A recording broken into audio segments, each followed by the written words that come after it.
वर्षी त्यांनी जी समाधी घेतली ती जिवंत समाधी घेतलेली आहे। तर मंदिर ट्रस्टची जागा आहे ती 46 एकराची आहे मित्रांनो। दुसऱ्याच दिवशी ती कुंभार कन्या सती गेली।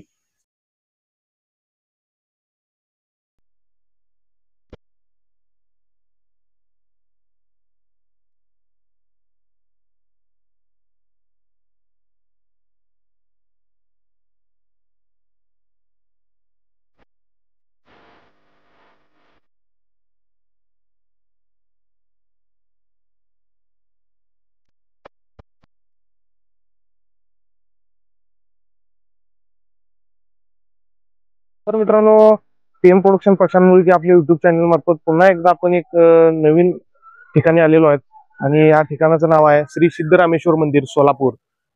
पश्चिम महाराष्ट्रातील एक पूर्वेकडचा जिल्हा म्हणून ह्या सोलापूरला बघितलं जातं। या सोलापूरला अनेक ऐतिहासिक परंपरा असल्याने तर त्यातीलच हे सिद्धरामेश्वरांचं 11व्या शतकातलं मंदिर आहे। तर या मंदिराचा संपूर्ण इतिहास आणि मंदिरातील काही वैशिष्ट्यपूर्ण गोष्टी आज तुम्हाला दाखवण्यासाठी मी या ठिकाणी उपस्थित आहे।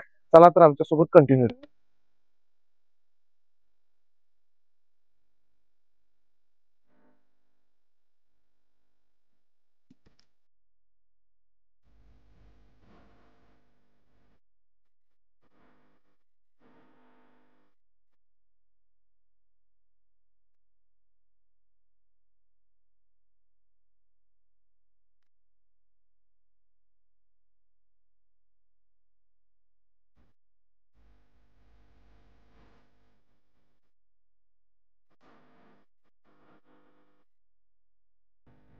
मित्रांनो, हे मंदिर परिसरात असणारं श्री दक्षिणमुखी हनुमान मंदिर आहे। अतिशय वैशिष्ट्यपूर्ण हे मंदिर आहे। बाहेर असणारे हे वीरेश्वर शिवशरण स्वामींचं या ठिकाणी आपल्याला मंदिर दिसते आणि ह्या मंदिराच्या अगदी समोर जर बघितलं आपण तर ह्या ठिकाणी हे श्री सिद्धरामेश्वर मंदिर ट्रस्ट मार्फत चालवलं जाणारं हे अन्नछत्र आहे। त्या ठिकाणी बरेच लांब लांबून पर्यटक किंवा भक्त लोक येतात। त्यांना दुपारी आणि संध्याकाळी अशी 2 वेळी इथं या अन्नछत्राची व्यवस्था करण्यात आली आहे। अतिशय सुंदर असं या ठिकाणचं नियोजन असते। हे देखील इथले एक वैशिष्ट्य मानावं आहे।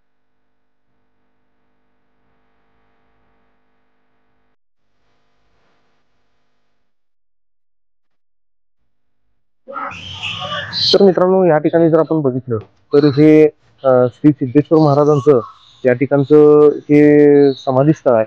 महाराजांनी त्यांच्या पूर्ण आयुष्यात एकूण 2 वेळा समाधी घेतल्या। एक वयाच्या 25व्या वर्षी आणि दुसरी म्हणजे वयाच्या 101व्या वर्षी।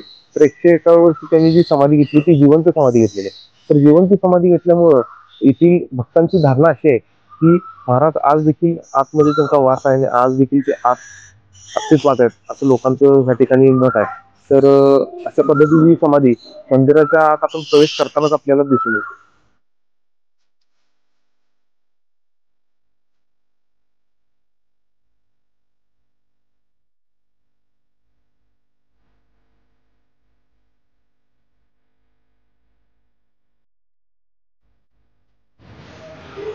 मित्रांनो, आता आपण आलोय मंदिरासमोर।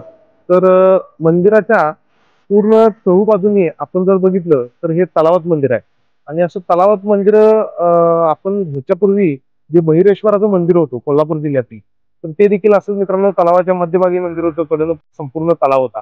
अशा पद्धतीचा हे मंदिराची रचना आहे।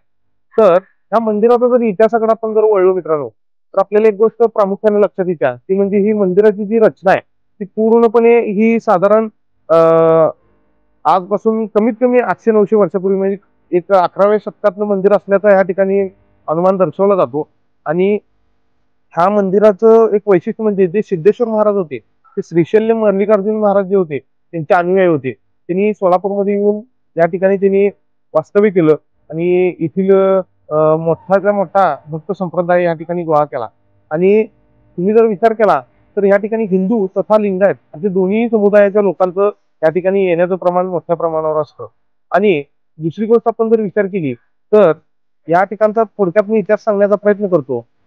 ज्यावेळी महाराज स्वतः या ठिकाणी सोलापुरात आल्यानंतर सोलापुरात प्रचंड मोठ्या प्रमाणात पाण्यासाठी काही प्रॉब्लेम होते। त्यावेळी महाराजांनी हे जे तलाव दिसतंय हे त्यांच्या भक्त तथा सोलापूरचे नागरिक जे होते त्यांच्याकडून ह्या तलावाची निर्मिती केली। आणि ह्या तलावाचं वैशिष्ट्य म्हणजे त्या तलावात ज्यावेळी महाराजांच्या ध्यान साधल्यानंतर महाराजांना स्वप्नात गंगा आली आणि गंगेने सांगितले की मी इकडे सोलापुरात येणार आहे. तर त्यावेळी महाराजांनी तू जर इकडे आलीस तर पूर्ण सोलापूर शहर हे वाहून जाईल, त्यामुळं अस्तित्व रूपी तू इथं प्रतिकात्मक रूपी ये म्हणून सांगितल्यानंतर ह्या ठिकाणी गंगेनं अवतार घेतला आणि या ठिकाणचं पाणी कधीच आटत नाही मित्रांनो. आणि दुसरी गोष्ट म्हणजे एक आख्यायिका अशी सांगितली जाते, तिथला जो उत्सव असतो तो साधारण 12 ते 17 जानेवारी दरम्यान असतो दरवर्षी. तर त्या उत्सवाच्या मागची एक रंजक कथा अशी आहे की एक कुंभार कन्या नावाची सोलापूरची एक मुलगी होती. तर तिनं स्वतः महाराजांसोबत विवाह करण्याची इच्छा बोलून दाखवली. इच्छा बोलून दाखवल्यानंतर महाराजांनी स्वतः ब्रह्मचार्यत्व घेतले असल्याने महाराजांनी त्या गोष्टीत नकार दिला आणि त्यांनी त्यांचा जो ब्रह्मदंड होता त्याच्याशी त्या कुंभार कन्येचा विवाह लावून दिला. आणि तो विवाह सोहळा दरवर्षी या ठिकाणी प्रतिकात्मक रूपी साजरा केला जातो. दुसऱ्याच दिवशी ती कुंभार कन्या सती गेली. सती गेल्यानंतर तो दिवस या ठिकाणी आतिषबाजी त्या दिवशी केली जाते आज देखील. अशा पद्धतीचं हे या ठिकाणी मोठ्या प्रमाणात यात्रा भरते. ती असते यात्रा साधारण जानेवारी महिन्यात 12 ते 17 जानेवारी दरम्यान. असा या मंदिराचा इतिहास आहे. तर मंदिराचा विस्तीर्ण प्रदेशाचा जर विचार केला आपण, टोटल या मंदिराची जी मंदिर ट्रस्टची जागा आहे ती 46 एकराची आहे मित्रांनो. तर त्या 46 एकरापैकी जवळपास 6 एकरामध्ये हे मंदिर आहे. तर असं भव्य आणि विस्तीर्ण स्वरूप असणारे हे मंदिर आज आपल्याला सोलापूर शहरात बघायला मिळते. सोलापूरचं वैभव असणारे हे मंदिर तुम्ही देखील मित्रांनो या ठिकाणी नक्की एकदा भेट द्या.